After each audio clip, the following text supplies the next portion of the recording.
Ladies and gentlemen, welcome back to the Uncensored CMO. Now, one subject I'm so passionate about is seeing more marketers in leadership positions. Now, the skill set required to be a great leader is quite different from being a great marketer. And that's why I think marketers don't often succeed in those leadership positions, but I want to see more of them do so.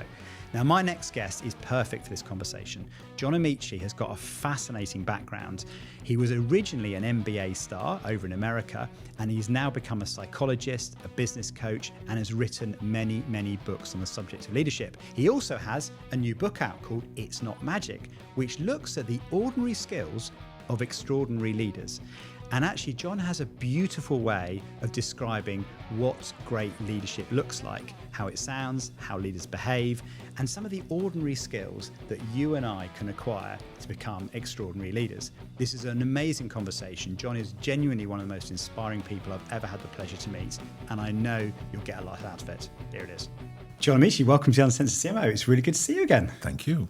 And we met, didn't we, quite recently at the Creative Equals Conference, which I thoroughly enjoyed. In a nice private space on stage. On stage in front of only a few hundred people listening into our conversation. But I thoroughly enjoyed it. I mean, it was great to talk about masculinity, you know, very important topic at the moment, and you know, really important to kind of have those dialogues, which don't seem to happen as often as maybe they should these days. And not in as nuanced a way as they should either, and not increasingly not assigning, it's not blame, but assigning a responsibility responsibly.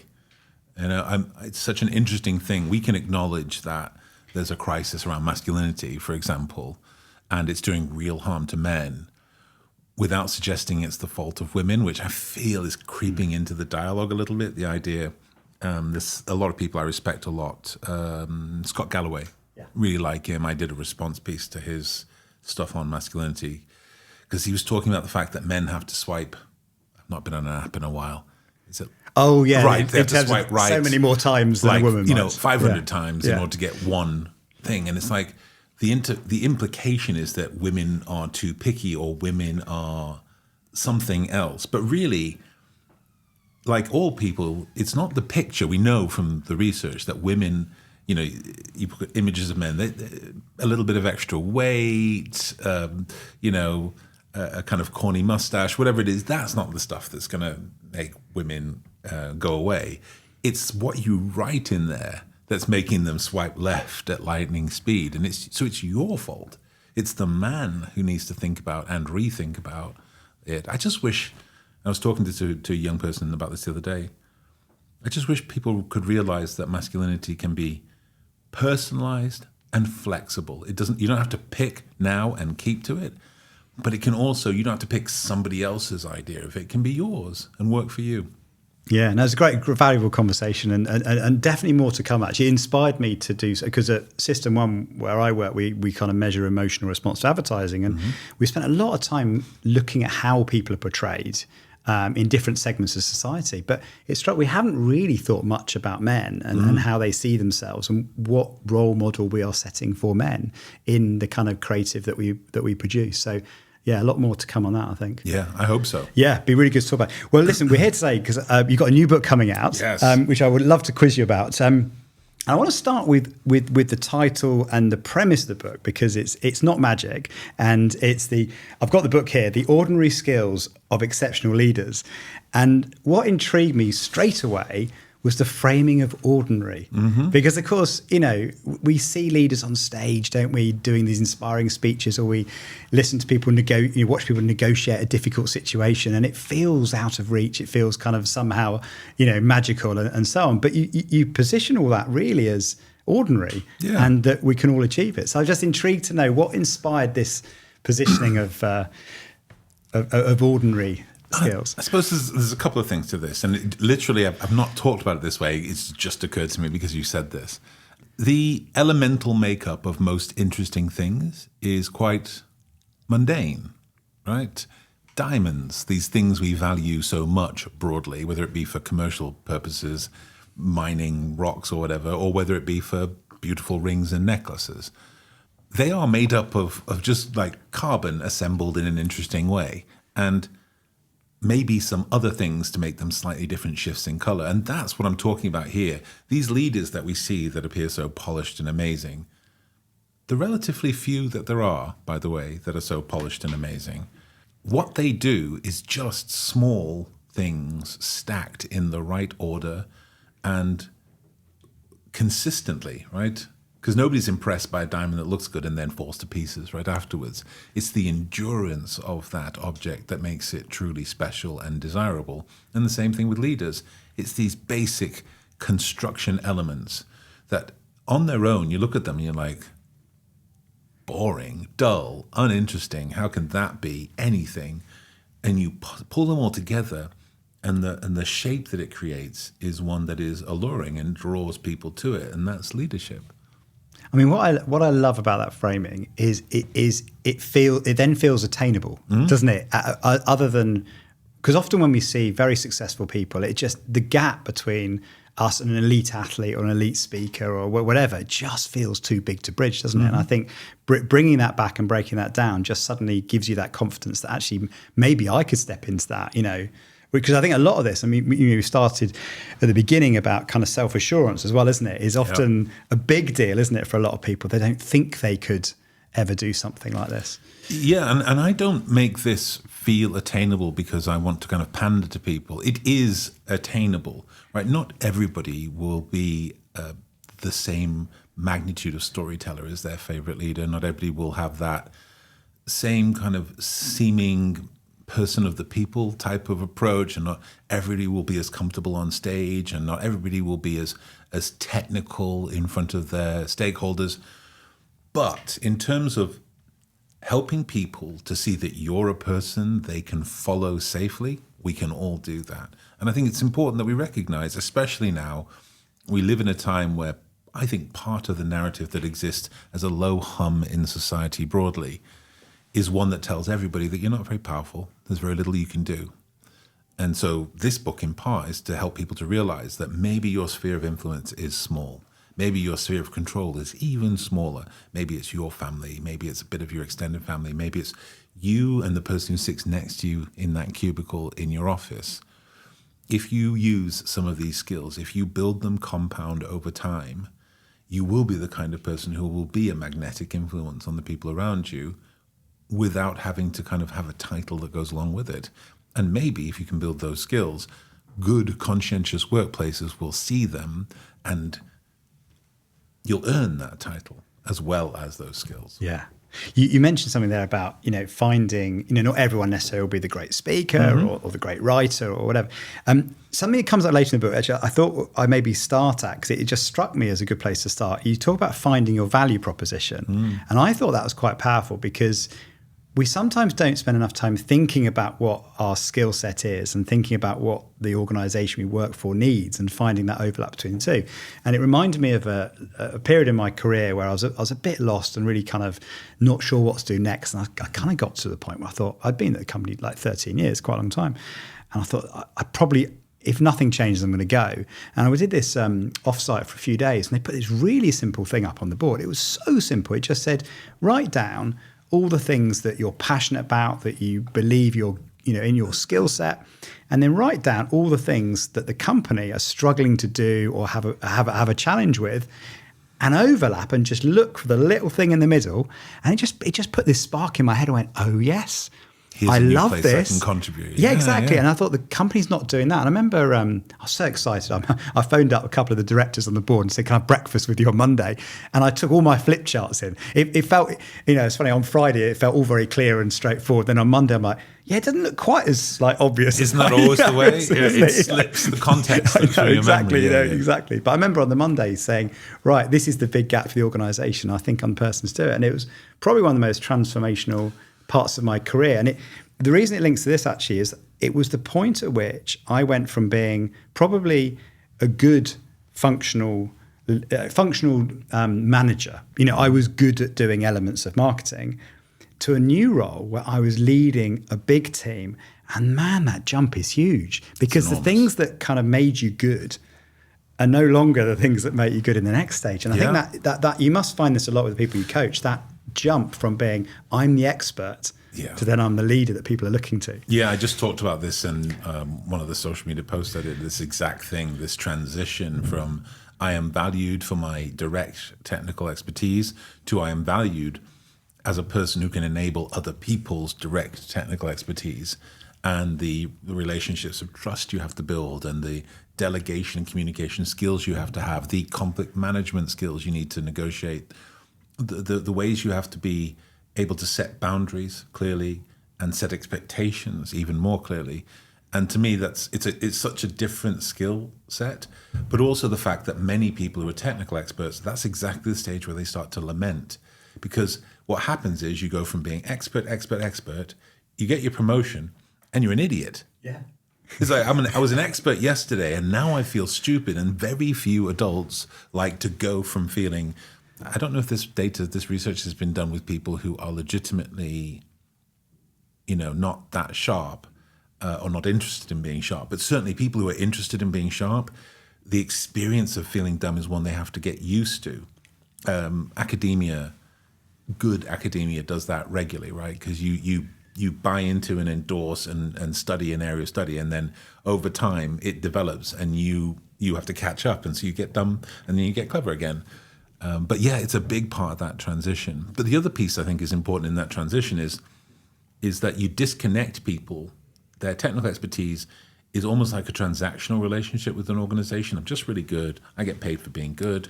And then that's disconnected when all of a sudden your job is slightly different. You have to reconnect people. And that's by the look of excitement on your face when you talked about that.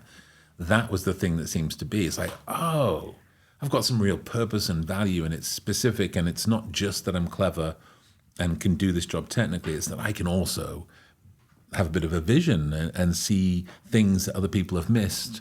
It's an amazing opportunity, this transition, but it's often handled transactionally. That's why it goes poorly. It's very, very hard, isn't it? I remember, because also the other thing with it is when you're doing a functional role, your value is on output, right? Mm-hmm. So it's tangible, right? So I delivered this thing, we produced that much, I spent this in a responsible way.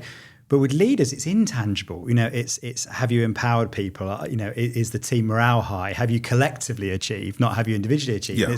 It's a different set of kind of success measures, isn't it? I would encourage us. It is a different success measure for sure, but I would encourage us to think of it this way. It is not that it's intangible. We just don't measure that. And when we do measure it, we measure it poorly. I am a nerd. I think I've had this conversation with you before, but the idea that it frustrates the hell out of me how we do surveys, for example, because your work is about building, at least in part, the robustness of what you do is important. Yeah. And you look at some of these surveys where they're going to measure morale, and you ask them what you mean by morale, and I ask 5 people and I get 5 different answers. And that's going to be a terrible question if you don't have a unified idea. Measuring collaboration, what do you mean by collaboration? One bloke over here who's very senior thinks it's people sitting and nodding while he talks to them. And another person thinks, a younger person perhaps thinks, it's my ability to contribute and disagree and whatever else. And you've got to choose what your definition is before you even ask the question. And then you ask questions and they ask them, this is so dull, but it's my bugbear, right? It's the idea of people asking 5-point questions, strongly agree, neutral, disagree, strongly disagree. And I don't understand it. How can you, if I asked you, how do you like your job at the moment? And you said, neutral. It's like somebody sliding over a plate of food at you, you taking a bite, and how do you feel about it? Meh. Who's attributing that to neutral? Yeah. And there's no neutral where it comes to culture and leadership. There is off the fence either way. And I look at this, and that's why we struggle in part, right? Because we just don't measure it accurately or well. Yeah, so it's funny actually, talking about survey, the one that always makes me laugh. Cut that whole section out, right? Surveys are funny. The classic one in marketing is you have the 5-point scale. Like, would you buy this? Definitely. Would you buy this? Maybe. Would you buy this? Not sure. Would you buy this? Definitely not. 5-point scale. Everyone always adds the maybes to the definite. Maybe just being polite. That's just people going, I probably wouldn't, but I'll just be polite. Yeah. But maybe. That's the classic one. Yeah, it doesn't help you. It muddies your data, and it means you head off in a direction ill-informed.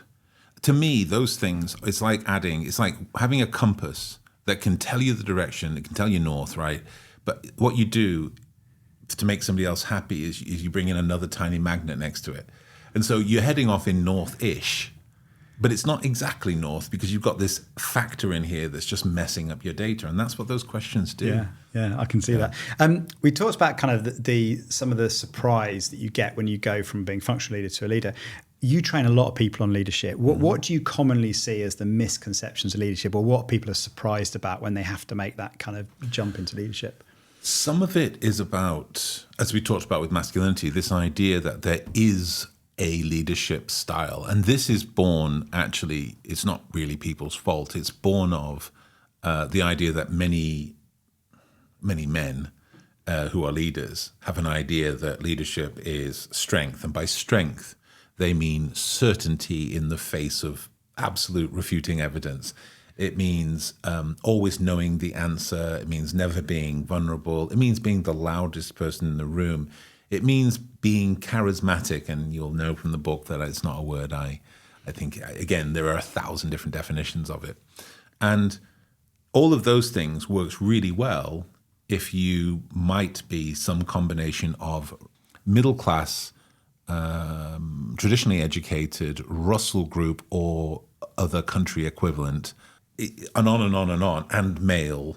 If you add all those things together, maybe that's a natural choice. But there's a vast swathe of people who come from different backgrounds, countries which are not so focused on independence in leadership, but are more collaborative in nature.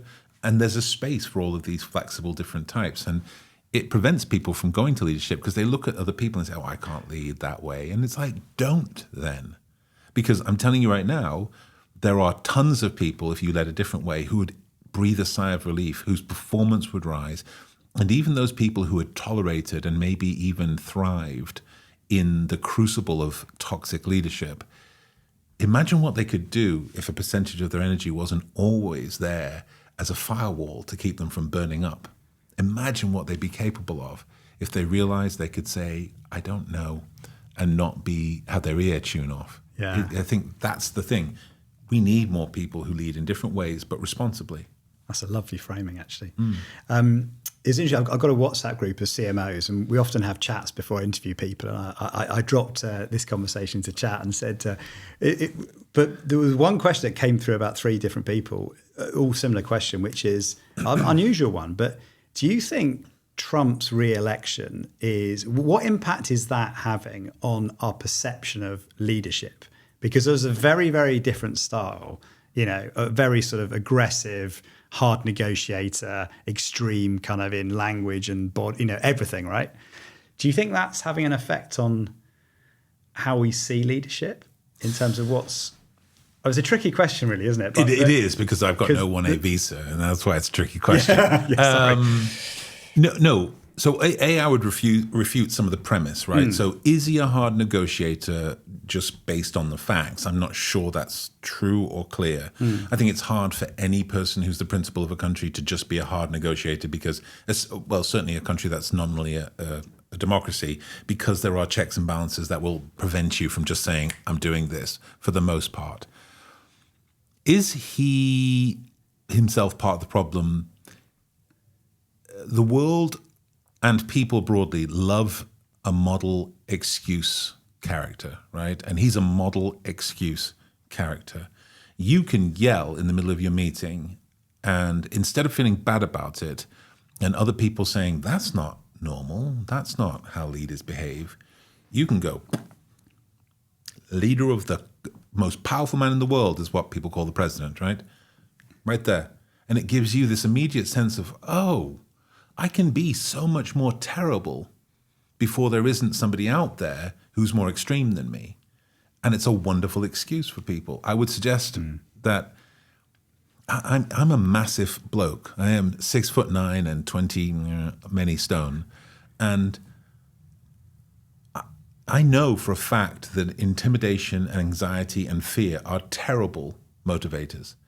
They work sharply in the extreme short term. And what I mean by that is they create a reflex.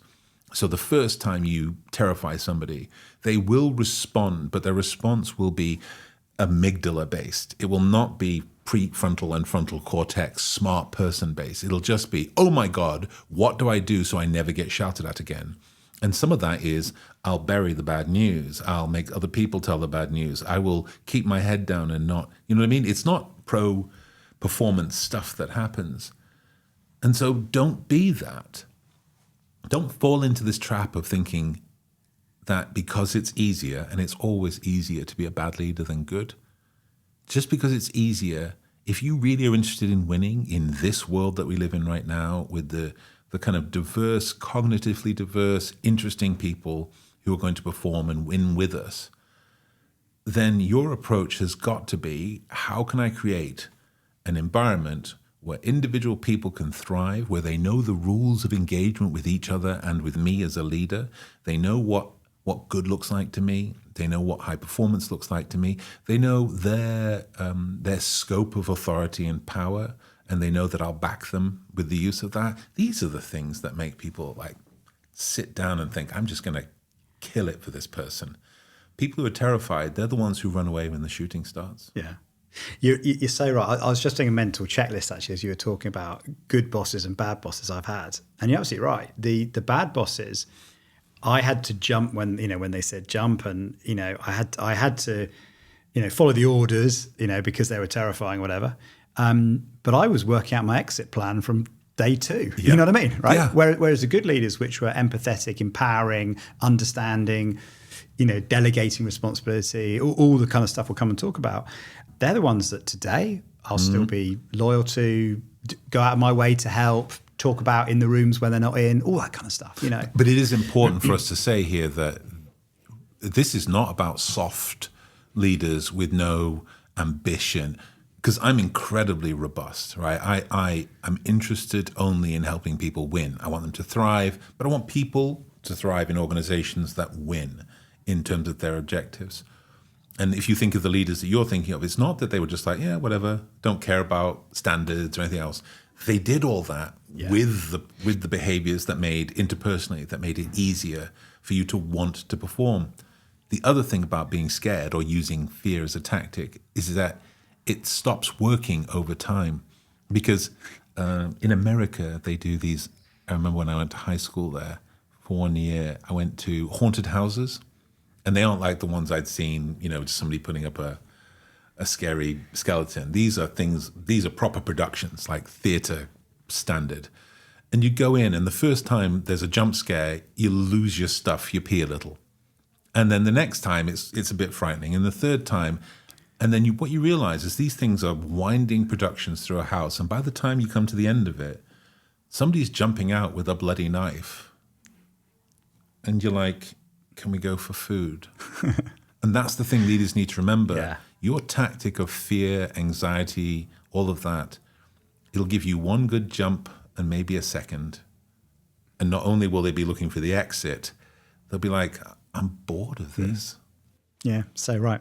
Let's talk about some of the stuff in the book, getting on to great leaders. I thought I'd start with self-awareness. And this stat jumped out a lot. And I smiled at this, that 95% of people believe they are self-aware. And yet the research would suggest that perhaps the reality is more like 10 or 15%. Yes. That's a big gap, isn't it? Yeah. This work is not mine. This is Tasha Eurich, and she's amazing. But to me, it's so telling, right? Because the gap, I'm a humanistic psychologist by training, and as a group of psychologists, we're interested in incongruence, the gap between what is and what is said. And here's another example of that, the gap between what you think in terms of how you know yourself and how you actually know yourself. And in that space, pain lives, right? Pain for you because you're unaware of your impact on others, pain for others because you're unaware of your impact on others. And to me, it's one of those remarkable, consistent things. I meet leaders and I talk to them, and I'm like, they tell me about how they handle the situation. And I said, well, can you see how that might be interpreted a different way? And it's like, no. Well, what if I told you this might make someone feel this? It's like, oh my God, I never would have. And that's that lack of, and in the book I talk about the idea of reflection, right, on your experiences. That's not just a lack of self-awareness. It's a lack of reflection on the experiences you have that could be informative. What tips would you give someone to help overcome that incongruence? Because I bet that must be a very common scenario. And I mean, I recognise that in myself. I recognise that in some of the people I've led. And you have to kind of bridge that gap. And it can be quite scary because you're telling people things, you know, they might not like as well. What's the best way of getting over that and becoming more self-aware? Yeah, so there's two things. For you as an individual, just acknowledge the fact that however self-aware you think you are, pick a percentage number and then take 25% off. That's being generous, right? So if you think you're 95, you just take 25% right off that and know that you've got work to do. And most of us would probably not, you know, especially after listening to this, they would not say 95%. So, but whatever number you pick, if it's 50, just take 25% off and realize that there is likely scenarios where you've no idea about stuff about you or the impact you have. And then you start thinking about the moments that really agitate you or excite you. And this can be bad or good, right? There are things that make you feel greatly. I cry at a lot of films. It's just a thing. But examining what kinds of things make you cry and what kind of things might be equally sad but not make you cry is informative about who you are. The fact that you cry at films is informative about who you are. Examine the things that irritate you. Many people have triggers, and I use that in a non-scientific way, but things that really get to them. For me, I have a number of them. I'm quite pedantic, but I have a special pattern and code for my diary, and I went through today and placed colons where colons should be because they were missing, and it really made my ears hot.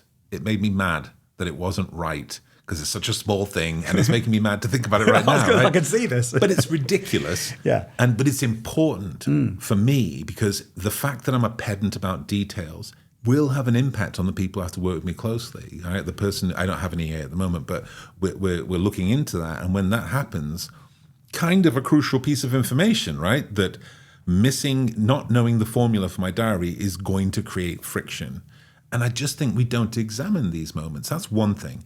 When telling other people love to say feedback's a gift.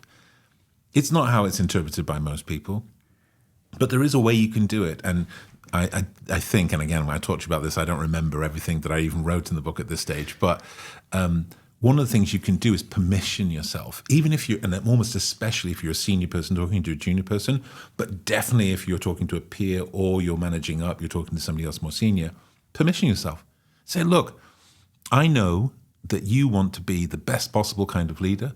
I spotted something that's getting in the way. Could I tell you about it? And that's it. And they may say no in the moment because it's not the right time. They may say no in the moment because they're irritated by it. But the beautiful thing of that approach, and there's research that talks about this, is when you permission yourself, people are far more likely to want to hear what you have to say or be willing to hear what you say, even if they don't want to, and then far more likely to take action on it because you permissioned yourself. That's interesting. And that, I think, really works well. And then you've got to do them the courtesy. And this is another place we all fall down. If you're trying to tell people stuff to help them be more self-aware, don't be woolly about it. Don't be like, oh, you know, your tea, the way you do your tea is a bit weird. But by the way, if anyone that can't see, most people listening won't be able to see my tea. So I've just drunk the milkiest tea I think there's ever been. We've just had this. Dom Dwight is going to be furious when he listens to this, by the way. Listen, honestly, you could be murdered for that kind of tea. I'm not safe when I leave this building or go anywhere. That was put on the table before you arrived, and when I saw it, I thought somebody hated you. They want me dead. That is not how tea should be. It is. That's it, right? It's bronze nectar. Indeed. That's what tea is. Yeah. And if it's not bronze, it's not right. Anyway, but doing the woolly stuff about that doesn't help you, because then you might be saying, what do you think's wrong with it? Is it not hot enough? Is it not cold? What is it? Me telling you specifically what I've spotted that would give you an insight to yourself is the key, and it's far less irritating. The specific thing is really powerful, because I think most people tend to worry about the reaction, and therefore they put it in general terms, or they try and reduce it down a bit to being less specific, so it's kind of more acceptable.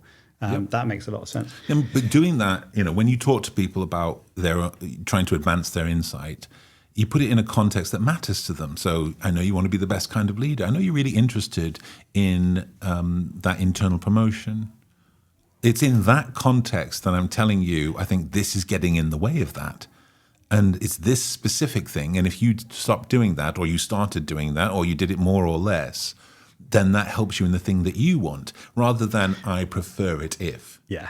And I like the framing of that in the context of a shared goal where you're going together. So it's like help us go in the same book together, rather than I'm distancing myself from you by telling you what you're not very good at. Yeah. Or making it about me, making it about us. That makes a lot of sense. Right. One thing that a quote in the book that surprised me about self-assurance. My assumption before reading your book would have been self-assurance is something all great leaders have. They're naturally self-assured. And you said this, that you've noted in the remarkable diversity of people that you've coached and mentored, a lack of self-assurance present in highly competent and accomplished people. I was curious to know why that was. Because I think an assumption would be that, of course, they're all self-assured and they're successful people. Yeah. I suppose helpful if I say that don't conflate self-assurance with confidence. Right? Self-assurance is the actual, tangible, and accurate assessment of your own skills and deficits. Right? It's the idea that it's linked to self-awareness, but it's really about your skills in the context of your role, which includes the leadership skills as well as the management skills as well as the technical skills. And what I'm amazed by is the incongruence between people I meet. I'm like, you're bloody remarkable. They talk in ways. There's one woman I spoke to the other day, and her job is fintech and crypto stuff inside a very large bank. So already I am underwater. And the way she talked about it in a way that I could understand, I was like, this is remarkable what you're doing. And she says, yeah, I know a little bit about crypto. And it's like, that's not right. She's like, well, I don't know because that's not right. And the way I characterize it is that when you do that thing in the name of, humility perhaps, what you're doing is lying to me, and that's confusing. Because now I'm wondering, are you trying to manipulate me by telling me you're not good at something I've just spent 15 minutes listening to you be brilliant at? Instead of just telling me that you're, in a granular way and an objective way, not just saying I'm really clever, because that's annoying to everybody, but in this specific area, I really have built up a great knowledge, and I'm really good at explaining this and understanding this and using that. That's all we're asking for with this. And I'm amazed by the number of leaders who don't have it. I think leadership builds insecurity in people over time. I think they recognize that the world is moving faster and their roles are so busy that they often find themselves behind the curve. When it came to the pandemic, leaders were behind the curve on how to interact with people and manage people who weren't right next to them in an office or down a corridor or on a different floor of the same building. And they never considered it. After the pandemic, this idea that balance of life and well-being, which are not things that should shock people, leaders that people want, but they were like, I don't know how to have a conversation about somebody's mental health. I've never considered that my people are people outside of their role.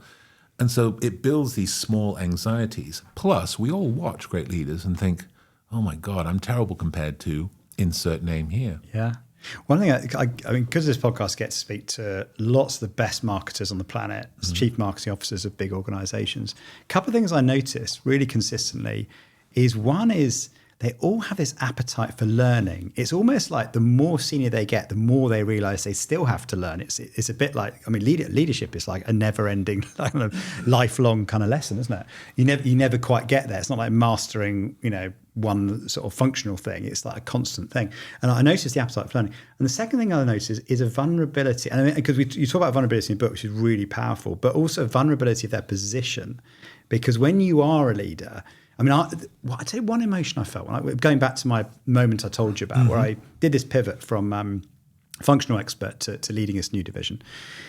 I felt, for the first time in my career, a massive sense of loneliness. It was really interesting. And what I realized was, no one else was doing what I was doing, and no one was telling me how to do it. Because before it'd be like, John, can you go and put this promotion in Tesco, or can you go and launch this new flavour of drink or something? And it's like, well, there's a manual for that. I know what I'm doing.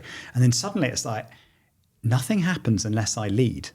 And that felt really it made me feel very vulnerable, but it also made me feel quite lonely and isolated. So suddenly I recognise this in a lot of people I interview, is this desire to learn, and coupled with this sort of anxiety and vulnerability about the position. Yeah. Those kind of two things. It is. So the desire to learn part, I love this. I remember the exact moment I realised I could never be a finished product. And it was when I was going to see if I could teach a couple of classes at a university up north. And I went with this stuff, and I was talking about Goleman, Daniel Goleman, who's kind of the father of emotional literacy, and I was talking about his theories. And the room, the three other scholars, or better scholars, proper academics who were talking to me, they're like, oh yeah, that's really been superseded by the 4-branch model. And I didn't know, because they were in university, it was only just happening. I had no idea, and I was just like, oh my God. That's true. I was so invested in it too. I knew everything, every wrinkle of this other theory. And now there's this new thing that was more elegant. I researched it afterwards. It was more elegant. It was more appropriate. It was more applicable. And I was like, damn it. Oh, no. And that's when I realized it's always going to evolve. And, some things are going to be consistent. Gravity is real. The Earth is a globe. These things aren't necessarily going to evolve. But when it comes to this kind of stuff that we're doing in workplaces and dealing with human beings, there's always going to be a new wrinkle. And it's meant now that I'm so interested in finding lots of different ways to get insights. You mentioned Rory Sutherland. Yes. So I watch him on TikTok, and there's so many other people in the book. There's this bloke who's a random linguist who I follow and has been incredibly informative and interesting for me, working with lots of different types of people. So on the one side, we just need to recognize that learning new stuff is not about our ignorance. It's about our appetite for more intellect, right? That's what it is. It's not ignorance. It's an appetite. And I have a huge appetite for learning more stuff. It's exciting to me when I watch a TikTok and I'm like, I have never thought of that. And then I must. I've got to follow it. I've got to put a block in on my Saturday or Sunday, and I've got to follow the rabbit. And I think it's so incredibly exciting. It's amazing. That learning part is really key. And I want people to recognize that there's no negative about you from being excited about this, and it's not a statement about how much you already know, because our brains do not have a storage limit in that way. But that does touch on one of the challenges of leadership, isn't it? That people feel like as a leader you have to have all the answers. And I know one of the chapters in the book that really struck me, because it kind of resonated with part of my career as well, was the power of vulnerability. And I remember in this one kind of chapter in my career where I was struggling with the team because we were losing trust with each other, and I was like, why aren't they doing what I'm telling them to do, and sort of thing. And they were kind of, all up in arms. And I remember the HR director said to me, look, John, have you ever been open with them about how they're making you feel? I was like, well, no, because I'm the boss, because I don't do that. And it was one of the most powerful meetings I ever had with them, is I sat down and said, I'm actually feeling quite exposed. I'm feeling upset. I'm feeling challenged. And this sort of thing. And I remember there was one person who couldn't make the meeting, and I got this constant missed call after. She goes, what just happened? The entire team had been on the phone saying, John just opened up. And it was like this transformational moment with the team because I'd shown some vulnerability. And I remember, HR director who's kind of coached me in this point, she said, John, the thing with you is you appear very slick. Every time you turn up, you're confident, you know the answer, you've got the right, you sound good, you position things brilliantly, you've got the answers. And we just want to see that vulnerability come through. And then it will it will create permission for people then to give it back, People help people, they don't help concepts. Yeah. They help people. This idea of a label, they don't help labels, they help people. And they've got to know that they can contribute, because if you are presenting this idea of a slick, I know everything, which many leaders feel absolutely beholden to do, like they have to, there's no space for anybody to add their stuff. I had a thought, I had an idea, but you seem so certain I won't bring it up. But also, that speaks to the sense of loneliness. That engenders the sense of loneliness. Because you were talking about loneliness and isolation. And one of the things I think men broadly need to do, as most women have a better and more accurate emotional vocabulary. Some of it's socialized at the very least. But most men are trained not to. So everything is funneled into a couple of emotions. Sadness is rage, disappointment is rage, embarrassment is rage. Everything gets funneled into rage or one other thing that they're allowed to have. Stoicism, perhaps. I don't know if that's not an appropriate emotion. But if you can label it and look at isolation and loneliness as two very different things. Isolation is a fact. Loneliness is an option, right? So isolation, you being there and looked at for answers and perhaps not having peers in a very real sense, doesn't mean you have to be lonely, because there's a whole group of people there who, whilst they won't be your friends because you're their boss, can at least be authentically connected, can recognize their channels for contribution, and recognize when you need to be replaced contextually in a leadership role. You know those meetings where you go in, I have them with some of our psychologists who know more stuff, right? Because they are newer graduates and they know more stuff, more technical stuff. And the meeting will just be like, all right, so I'm going to hand this over and Gina's going to take it from here, because she's the one with the expertise. And I've loaned some of my credibility, but that person is the person leading. And it's not just that it's a relief for me to be able to listen in a different capacity. It also is less lonely because we're actually peers here in this context.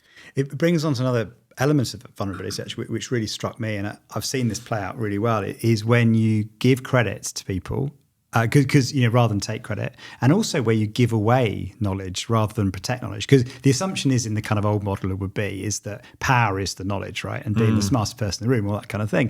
And I remember weird kind of comparison with this podcast, but I remember when I started this thinking, why'd I be giving all this information away? Why do people come on and like literally share everything they know? Because they're experts. They should be charging for this. And of course, actually what I realized is by giving it away, you create credibility, because, you're back to self-assurance. You're comfortable enough to be able to do that. And actually it has power in crediting other people for success and in sharing the secret to what you've done as well. Hoarding credit creates misery. Hoarding credit creates misery. People who are sad, anxious, fearful, who feel unrecognized, do not do their best work. You do not have to be a psychologist to know this, right? Is there anybody who's not aware what it feels like to be sad, anxious, fearful, or feel unrecognized? You're just not doing your best work. And so it is a smart, tactical, if not strategic move for leaders to recognize that micro-affirmation is a really important thing. This is not, in America, the kind of attaboy phenomena. I think it happens way too much here as well. So somebody does something, you say, yeah, well done. It's like, that's not praise, and it's not feedback, because feedback is actionable. It is saying, what made you think, it's questioning curiously, what made you think to do that? I don't know that we would have had the same result if you hadn't done that thing. You added that one link to this and suggested that we looked at it. What made you think to do that? That's proper affirmation. That's a way to say to everybody, I'm saying that thing that seems tiny and you might have ignored it is a difference maker. I really like it, because the other thing about that strikes me is when you say well done, you're sort of going, thank you for doing what I asked. Mm-hmm. And it's about you, isn't it? Whereas doing that, you're actually recognizing the skill and you're encouraging the learning in the moment as well to build on it. Yeah. Both those things. And even the build on, the thing that lots of people say in meetings, I do not say this, but in meetings I hear a lot of people, and again it is mostly men, say to build on. Yes. And what they really mean is, they said the same thing I'm going to say, but I'm going to say it better. Like it's better. And I'm going to say it afterwards. And recency will mean that you only remember what I say. That's so and true. I think there's such a better way of doing it, to say, I would not have thought of this had it not been for Muriel's idea here, but here's an additional thing, and then make it actually an additional thing. Or another thing is a way of giving praise and affirmation is the idea of, does anybody else have anything? And saying, not saying no and then speaking for 10 minutes, which is also a thing that people do, but rather saying, I was actually going to say something, but I can't be what's just been said. I couldn't say it better than it's just been said. Right. Yeah. And then you're done. Yeah. And don't praise. say no, I couldn't say it better, and then do 5 minutes on trying to say it better. Just know what this individual, and use their name, has said has really captured the essence of what I was talking about. Yeah. It's praise, affirmation, all of these things, and it's easy. And exactly. you don't lose. And that's the amazing part about it. You don't lose by doing it. Everybody can see what you're doing. That's the thing, isn't it? It's exactly, it's a win-win. Yeah, you become better as a leader. The person feels recognized, and you build them up. One bit in the book as well that I think this is something I personally find a real challenge with. You talk about, and I'd never heard this expression, by the way, about the library of your experiences. I lovely phrase that, actually, because all of us as leaders, we have to tap into our experiences, don't we? And in different contexts, use it and so on. And a feeling that I'm sure everyone listening has had many times is when you're in the room and you think, why didn't I think of that when we were in the room? I mean, I get it doing this job a lot, podcasts. I had one the other day where I was like, literally, I was kicking myself going, there were so many things I could have said in that moment, or could have come back on or responded to or added, that sort of thing. And you had some lovely tips about how best to sort of, access those library of experiences in the moment. Yeah, access to your library of experiences is practice, right? It is a reflective practice in part. It is also, I write them down. If I have an experience, I don't remember the last one, but there was one in particular. It was in my old house. I lived in Covent Garden, and I would walk through Soho in the mornings, which is always done with some trepidation, especially on a Monday when the weekend has ravaged the place. And I was walking through, and I went to the gym, and I came back, and the Cafe Nero, I don't know, is it Old Compton Street was open, and so I went in and grabbed a coffee. And these two young men were having a conversation. Both of them spoke English as a second language and spoke a different first language. And they were talking about their potential and how they thought they were worth and could do so much more. And one of them said to the other, but how can we when all anybody ever sees is this? And they kind of pointed to themselves. And it was here it is, 7 o'clock in the morning. And I went home and I wrote it down immediately. I didn't write the whole story. I just said, Cafe Nero in the morning, purpose and worth, and it sits in my spreadsheet of things. And now I'm more readily able to access it because I did a little bit of work, right, to try and note it down.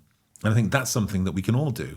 Think about the interactions you have that often in the moment you think, oh my God, that's really powerful. You may not even examine why, but that was really interesting or powerful. Write it down. There's an interesting truth about that because you do a lot of keynote speeches. I do quite a lot of keynote speeches, and I never ever use notes. Mm-hmm. And people often go, "How did you manage to say that?" And what they miss in the not using notes is I'm very prepared. Yes, very prepared. But I over prepare and then I don't use, because what happens is I've done all the preparation, I've done all the thought, I've written a bit like you've just said, I've written down all the potential things I might say, and then I almost have to dismiss it completely because once I'm in the moment, I have to relax into the mode so that it will just come to me at the right point. But if I try and follow notes and try and say exactly whatever it is I've written down, I fail dismally. I mean, the difference in my performance is just stark night and day between those two things. Yeah, and people will be terrified by you saying that. Yeah. Because I like to have some notes and then I laugh about how little I use. Yeah, and then don't use it. If at all, right? Yeah. And sometimes the bit I use of my notes is simply the name of the person who's introducing me, because I want to make sure I get that right. And often that's the kind of thing that might flip from my head. But the thing you described there, I talk about in the book, is a clench, right? I have a lot of people who told me I should use different terminology for this, yes. But I think it's evocative, and I think it's part of the problem. Yeah. Your brain is not the problem, whether you be neurotypical or neuroatypical. Your brain is not the problem. It is an almost unlimited resource when functioning optimally, and the thing that stops is that we clench the funnel that would allow the information to come out. Because in my conversations with you today, with anybody, when people talk, the appropriate stories, anecdotes, pieces of research or ideas, they're jumping into my brain. So much so that I often have a book with me, a little piece of paper, so I can just write it down so it doesn't get lost. They're just jumping into my brain because I'm not clenching. I'm not going, oh my God, I've got to be able to think of something around that, because I know that I've got a library of experiences that will cover this or something approximate to it that will work. And then it's just my job to breathe. Yeah. And people think that's and I'm not a woo-woo person, I'm a scientist, but 4-box breathing, some meditative breathing, something like that, in the midst of a conversation will just allow you that little channel that would otherwise flood the exact thing you need to your brain. It will unconstrict it and allow that to come. And it does work. It really, really does work. The other tactic I use in that situation, I mean, a bit like the conversation we had at Creative Equals actually, was I only think about you in the conversation I'm having. I'm not thinking about the 500 people and what they need or what they're thinking about or their reactions or their faces. I'm just thinking this is a conversation between two people. Yep. And I know from the time that we've spent before, you're a great person, you're eloquent, you're able to cope with whatever I'm going to do. I'm just going to relax. Yeah. I'm just going to talk to you as if we're talking just the two of us. Yeah. There's no cameras, there's no lights, there's no audience. And some, I've always found that framing to be really helpful. And I've just, and whenever I coach people on how they do the talk, I said, just put me in the seat. Mm-hmm. Imagine I'm the audience of one. How would you talk to me? Yeah. And then you take away all that sort of clenching of the audience, the lighting, the cameras. What if I say the wrong thing? Yeah. And I also say is no one knew what you were going to say. Yeah. That you didn't say. So no one's going to sit there and go, he didn't mention this. They're not looking at your transcript they're not before giving you've done score. it, right? Yeah, exactly. They're just not. I think one of the things with this is that when I teach a storytelling class. It's one of my favorite things, just helping people to tell their own kind of story in their own kind of way. And when we do this, I often get this, well, I can do it, but not in front of crowds. And so I ask the question, how many? Is one person? No, that's fine. Is two? Fine. Is 10? And we keep going up, and it's like 10. Well, my boardroom is 10, and so that feels fine. 11? And you suddenly, it's laughable. We start to laugh because you suddenly realize at some point you're going to have to pick a number. Yeah. And then now you've got this ridiculous scenario where at 63 people you can no longer speak. Cameras, the same thing. Can you do it with one camera? That's not on. Oh, yeah. With two cameras that are not on. Yeah, if I put one of the cameras on, you suddenly realize that we're just creating obstacles that make us clench rather than thinking the lights, the cameras are nothing to do with the fact that you are talking to a real human being. It's the biggest thing that I think makes people better in virtual communication is recognizing you are not talking to a screen. That would be madness. Yeah. You are talking to real people or real persons up in a different space. And once you think of it that way, your body language relaxes and you start to speak as if speaking to a real person because you are. Yeah, completely. Yeah. Now, talking about people's fears, one of the bits in the book is how you deal with your own weaknesses as well. And I think probably a lot of us, although it's interesting in the book, you differentiate between men and women quite differently in terms of whether we think we're good enough for the job and how we perceive our own weaknesses. There's a big divergence there, wasn't there? But that seems to be an inhibitor for a lot of people, isn't it? When they're stepping into leadership positions, their position that they're not yet the finished article. Mm-hmm. Yeah, we punish people differentially for their weaknesses or areas of development. So, and this is not my contention. The evidence, the research would suggest that. For example, men who go for promotions are often judged on the basis of the judge's perception of them in 2 years' time, whereas women who go for promotions are judged on their perception right now. So what you'll get is this conversation about, some deficits, but I can see how he'll be brilliant in a year's time or 2 years' time. And for women, it's like, well, she doesn't have this, this, and this that the current 10-year in-post person has. And that's a big problem. The other problem, I think, is how we perceive our weaknesses. And there are differences there across the gender spectrum, right? The idea that many men perceive rather large gaps in their kind of technical arsenal as small and less important and talk about them that way. Whereas women can perceive minor gaps as very large and really important. But broadly, this is also true for introverts versus extroverts too. That same thing. So even men who are introverts can have that same perception that their weaknesses are much bigger and much more important and much more obvious to the people around them than they actually are. So I think the job of us as good leaders and as people who want to lead well is to be accurate and descriptive about our areas of development and our weaknesses and describe them in a really objective and Teutonic language. Don't use this hyperbolic, hyper-emotional language. I'm terrible at this. I've never been able to do that. Just speak about the stuff that you don't do as well as you'd like and then be specific about it because so few people are terrible at, right? Even, people say, I'm terrible, I can't cook. what you mean is you've got a friend in your head that you can think of whose food you enjoy more than yours. That is not the same as being a terrible cook. Right? And accurately describing it and without emotional language can really help you to get a better register of what's going on, especially because that hyperbolic nature around your weaknesses is often associated with an underestimation of your strengths. You know, are you any good at telling stories? Yeah, I mean, I'm all right. Well, if you said that, it would just again be that kind of, what are you doing? It's incongruence again, isn't it? I saw you on stage. I've heard you today. What are you doing? Is this a manipulation? Am I being gaslit? Are you delusional? And no, I know I'm not going to hire you on that basis, right? If I just can't tell what's going on. So just tell me. And you don't have to say I'm the best storyteller in the world. There are people who do that. They're the greatest at everything. And they have the best words. But you don't have to do all that. Just simply describe so that I know what resources are at my command, right? You're coming to work with me. It's really good if I know that when it comes down to it, if I really need to hone our storytelling approach, you're the person I should talk to, or at least consult. You trigger a thought in my mind, actually, linking back to what you previously said, is that by that fake humility, or maybe the sort of lack of awareness, is actually, like you say, is signaling to the person who's hiring you that you don't know, or you haven't got an ability to evaluate what you're good and bad at, which then presents a risk. Yes. Well, then what else they're not able to assess about their own performance. I've thought about it like that before, actually. Yeah, it's absolutely it's a flag, right. Isn't it? When you're, it's a red flag for a hirer. But think about in the context of most of our workplaces, we have this supposed, and I think this is bad language, but supposed war for talent going on. And people constantly saying, oh, we don't have resource. And when they mean resource, they mean people with certain skills.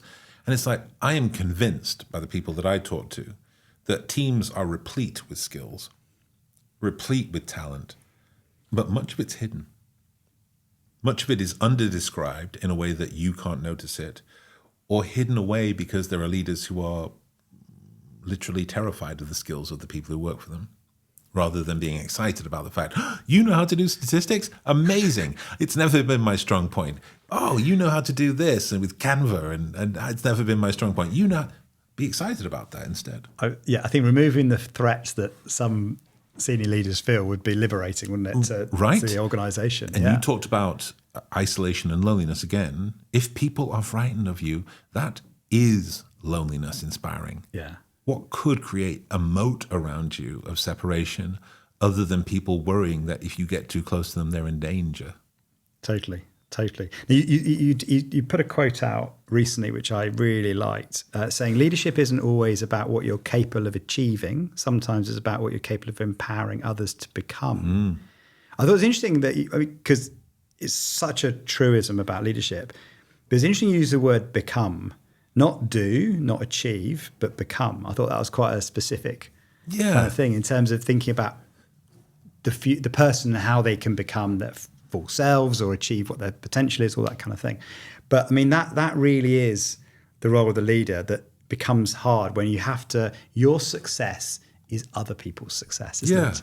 And how do you achieve that? Outcomes will come from, if you are empowering other people, if people feel like they're growing, developing, learning, earning more skills, becoming more expert, then your positive outcomes will come from that, right? When I think about great leaders that I've worked with, when I think about great leaders that I've had, it is the expansion of my skills, slightly divorced from the outcomes, that brings me the first blush. Right, the first warmth. It's this idea of I'm better now. My boss is also my best friend, but is not a nominal CEO. He is our CEO. And I think back to some of the stuff I was truly ignorant about, operational stuff, that really stopped me from being the best possible organizational and business psychologist possible. And I think about how I've radically changed because of him and how it felt bit hard at times. But part of the warmth that I feel for him is not just this childhood bond we have. It's the idea that even now, as an old man, I am learning and growing because of him. So it is about what I've become, and it's helping our outcomes. Love that too. But there's a core of this that people miss.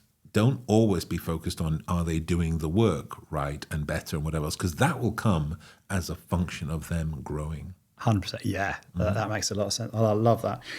One sort of build on this is: do you notice difference in terms of gender? You refer to yourself as old, but no, we're not that old. We're not done yet. Just in my bones. Just exactly. It's just in my bones. In my brain, I think I've just experienced puberty, but in my body, I might be 90. I swear, everyone's 25 in their heads. This is we don't really move on from that age. But do you notice any differences in generations in age in terms of how to lead? Because again, going back to my experience, where I was, as I said, I had that intervention about being vulnerable. There was quite a perceived difference in what a good leader looked like. Sorry, I shouldn't say looked like, was based on, I don't know, 15, 20 year age gap between us sort of thing. It was quite stark actually. And I noticed what they were looking for was very different to what I thought they wanted. Do you see differences when you're coaching teams in terms of either age or experience they might have? Expectations have changed. And so I would focus on age is less material than the fact that 50 years ago, what was expected of leaders, and indeed what leaders were willing to offer, is very different than 40 or 30 or 20. And then that, from 20 years on, I don't even know if the research would bear that out, but like if we say 20 years on, it suddenly became more marked changes after 15 and 10 and 5. And then we experienced the pandemic. And it's not that it itself was this pivotal moment in time, but since then, the expectations have also evolved in a way that I think is significant year on year. And so it's not just that old people versus young people have a different experience. If you reached your leadership zenith in the middle of 5 years ago, then your understanding of the expectations will be different than somebody who reached their leadership zenith 20 or 30 years ago. All I would say is this: anybody who's watching this or listening to this, the leader you think is antediluvian, is old-fashioned, ask them to show you their phone. Because I guarantee you it's not a bag phone that I had with my first phone when I lived in Arizona. I guarantee you it's not a Nokia 8000, right? I guarantee you it's not. And I guarantee you that whatever their clumsiness as a leader and their, I can't wrap my head around this or that, or I can't talk about menopause, or I can't do this, whatever their clumsiness in these areas, when their grandchild texts them or WhatsApps them, they can zip, zip, zip and respond to them quickly. And I think that's the thing we need to remember. Leadership is learnt behaviors. It's not innate. It's not magic. Learnt behaviors. And it's just a choice. And the thing that I will continue to say as my mantra on this is simply, there is an implication for the things that clever people choose not to know. And your leader who can't wrap their head around the idea that of asking questions about mental health or understanding, differences in people or whatever else, there is an implication for the fact that is something they've chosen not to learn, but WhatsApp video is something they've chosen to learn. And why? Yeah, very good. I thought maybe to round us off, I'd ask, so most leaders are in positions where they're juggling a huge amount, under a lot of pressure, loneliness, all the kind of things we talk about, that they're moving at speed. Any advice on how to do the learning when you've got so much struggles? I know something. I mean, I'm lucky because I do this job. I get to learn every single conversation I have, which is partly why I do this actually. But for most people, when I talk to them, they're like, "John, I just haven't got time to kind of read that book, do that course, sort of thing." Any advice to people in that kind of situation? Maybe listening to this, thinking, "Oh wow, this feels like a lot." So they're already doing it in part, right? So uncensored CMO, here it is. Here's an opportunity for you. Listening to it is one part of that opportunity. Picking one thing to reflect on, to say, how can I improve my practice based on that one thing that I said perhaps, or you said perhaps? There's the second thing that you can do. Recognizing non-traditional sources and non-work related items are going to be really useful to you. They're going to be great for your brain health as you get older, but they're also going to be really useful to you in terms of your learning. I mentioned the random linguistics bloke, and now I have 3 or 4 of them that I follow on TikTok. We'll put some links in the notes afterwards. It is. Yeah. I tell you, you just think, what use is that for me to know?